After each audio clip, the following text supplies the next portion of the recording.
একই দিনে অনুষ্ঠিত হবে জাতীয় সংসদ নির্বাচন ও গণভোট। 4টি বিষয়ে অনুষ্ঠিত এই গণভোটের ব্যালটে কী ধরনের প্রশ্ন থাকবে এ নিয়ে খসড়া প্রস্তাব তৈরি করা হয়েছে।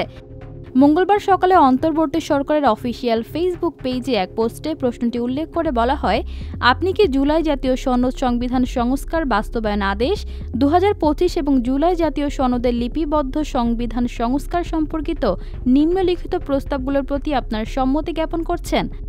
গণভোটে কী কী প্রশ্ন থাকবে তার প্রথমেই উল্লেখ করা হয়, নির্বাচনকালীন সময়ে তত্ত্বাবধায়ক সরকার, নির্বাচন কমিশন এবং অন্যান্য সাংবিধানিক প্রতিষ্ঠান জুলাই সনদে বর্ণিত প্রক্রিয়ার আলোকে গঠন করা হবে। 2 নম্বরে রয়েছে, আগামী সংসদ হবে 2 কক্ষ বিশিষ্ট।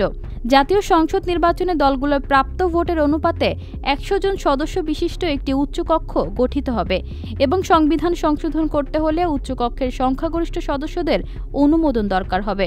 3 নম্বরে রয়েছে, সংসদে নারী প্রতিনিধি বৃদ্ধি, দলীয় দল থেকে ডেপুটি স্পিকার ও সংসদীয় কমিটির সভাপতি নির্বাচন, প্রধানমন্ত্রীর মেয়াদ সীমিতকরণ, রাষ্ট্রপতির ক্ষমতা বৃদ্ধি, মৌলিক অধিকার সম্প্রসারণ, বিচার বিভাগের স্বাধীনতা ও স্থানীয় সরকার সহ বিভিন্ন বিষয়ে যে 30টি প্রস্তাবে জুলাই জাতীয় সনদের রাজনৈতিক দলগুলোর ঐকমত্য হয়েছে সেগুলো বাস্তবায়নে আগামী নির্বাচনে বিজয়ী দলগুলো বাধ্য থাকবে।